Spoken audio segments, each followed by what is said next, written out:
What up, though, y'all? It's Chris. Appreciate you connecting with me today during my 10,000 steps. And yeah, I know you were expecting me to come back with an opinion about the Detroit rally, Kamala's Detroit rally here the other day, and I didn't. And it's because I really didn't know what to think about that rally, man. That's the honest truth. I did not know what to think about that. Real quick, shout out to my new subscribers jumping on for the ride to 5,000 by the end of the year. Some say even by Thanksgiving. How crazy would that be if we hit that goal?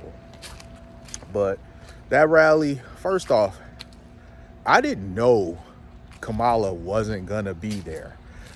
It was Kamala's rally. I assumed she would be. Now, perhaps they made that known ahead of time that she wasn't gonna be there.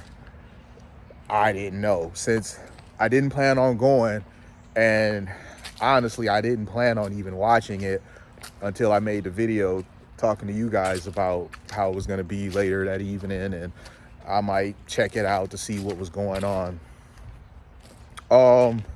Kamala not being there, I don't know if that's a common practice, that a presidential candidate is holding a rally and they don't show up for it. Maybe that is common practice. I don't know. I personally have never seen that before, but she was not there.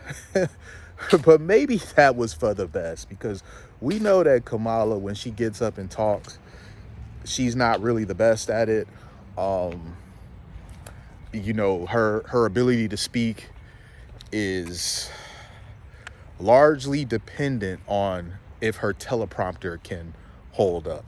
Now, we know Biden was that way as well, but Biden is suffering from dementia, so I'm willing to give him a little bit of a pass. He really may have needed it.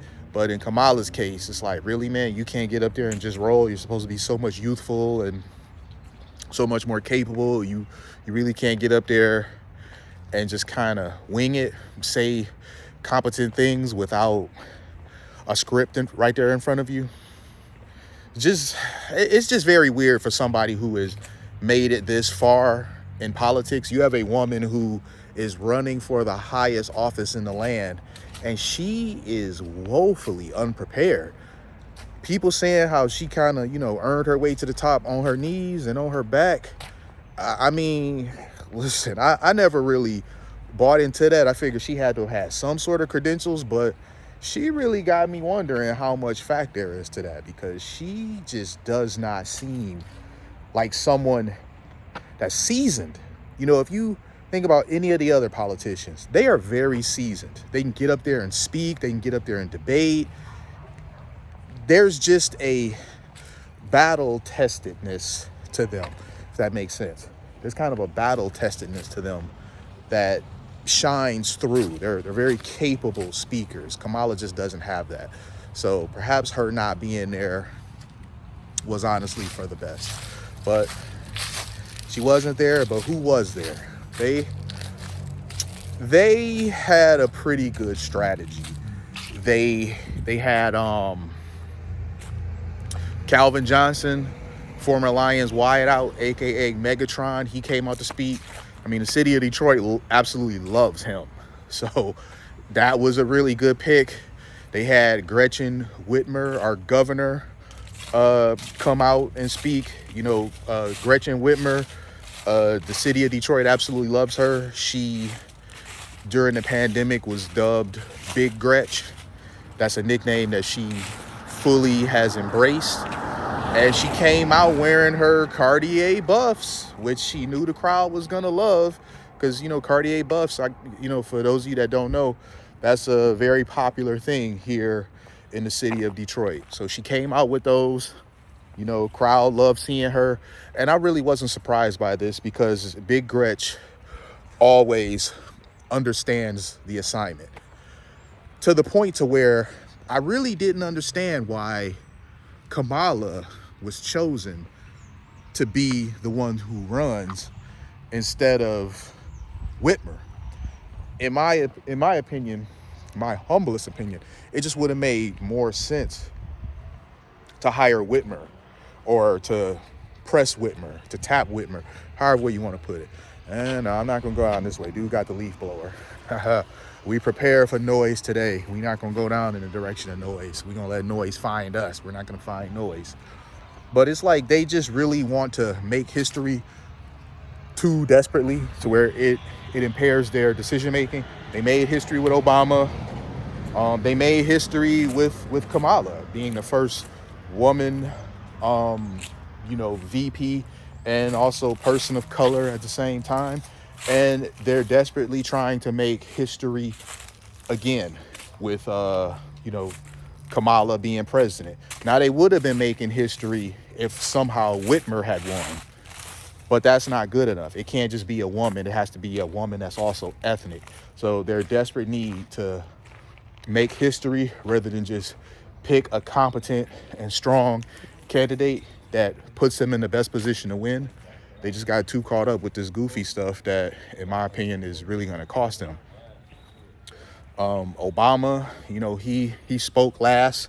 It kind of was like local, I don't want to say local who's who, but it was a lot of familiar, local politicians and stuff who were, kind of there for it.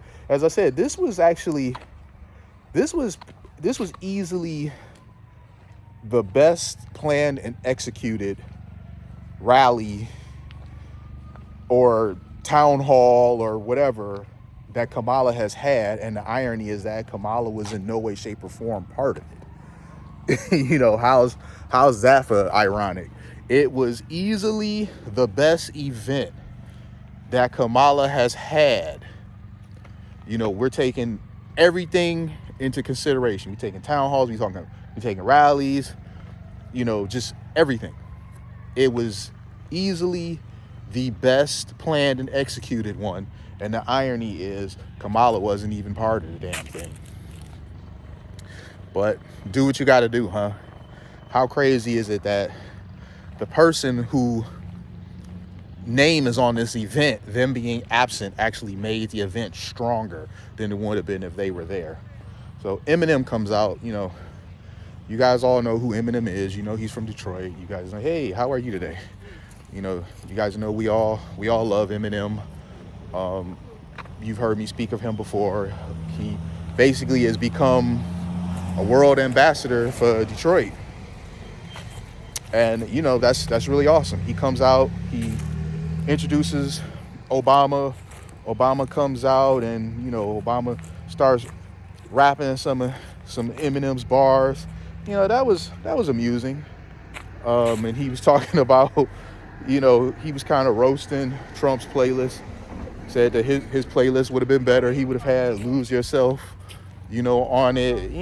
He just really knew all the right things to say to the audience. So Obama really did a lot better for Kamala's campaign than he did when, he did the other stuff. We don't even have to dive into, again, the goofy stuff that he did before. We've went over it ad nauseum. But Barry really got out there and earned his check the other day at that rally. He ultimately said a whole lot of nothing, really. Quite honestly, he said a whole lot of nothing. But I'll give credit where credit is due. He did manage to carry the last, third of the event. Because he stood up there and just was talking. Again, he said a whole lot of nothing, but he was very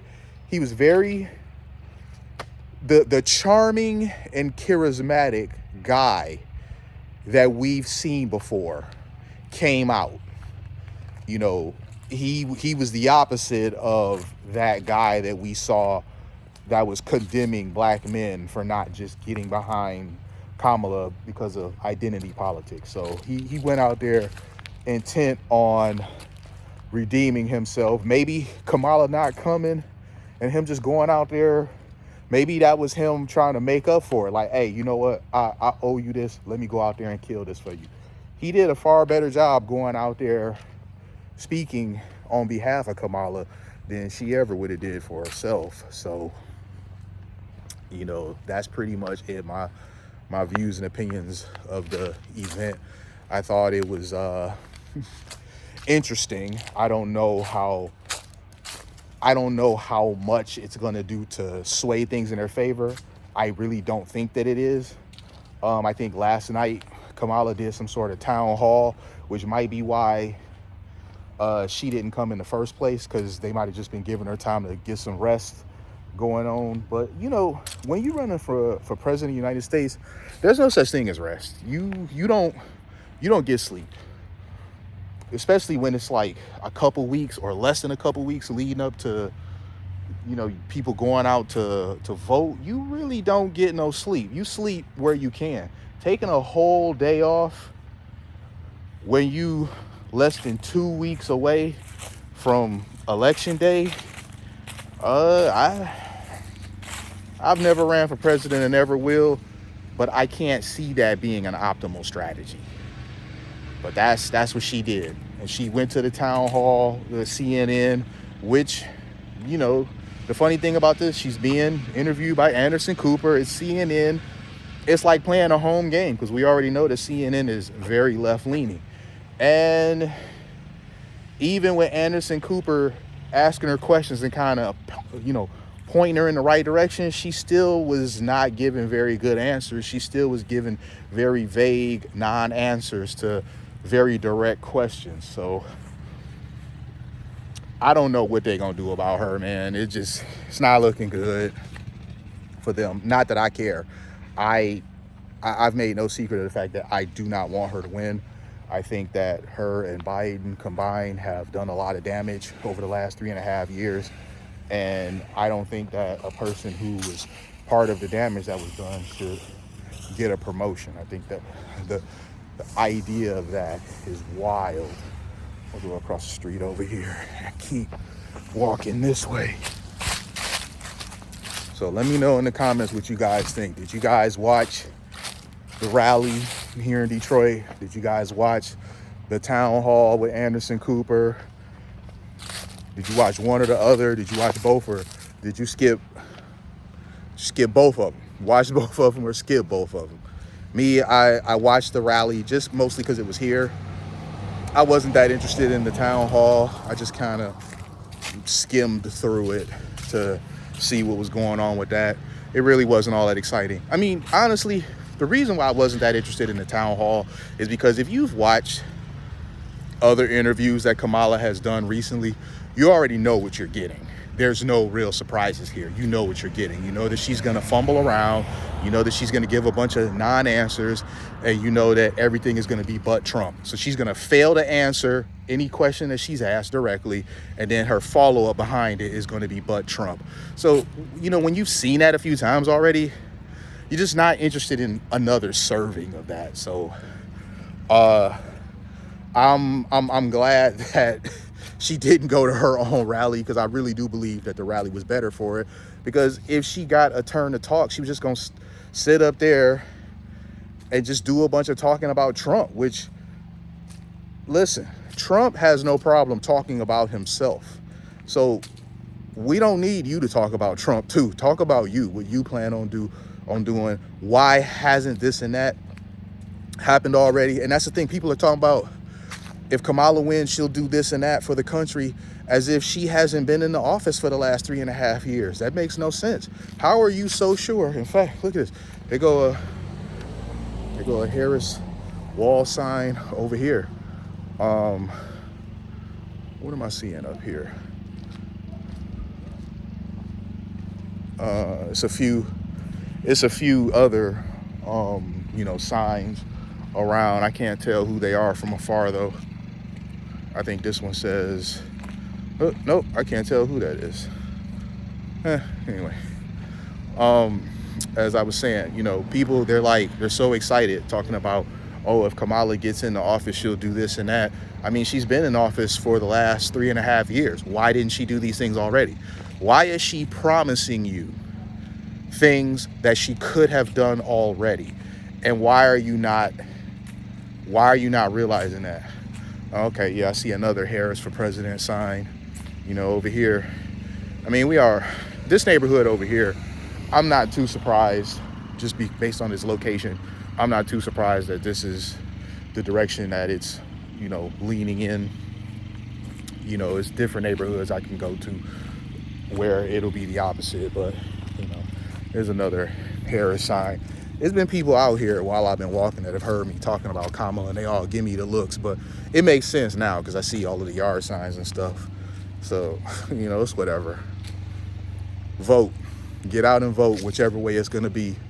Vote early if you can. Don't wait till election day.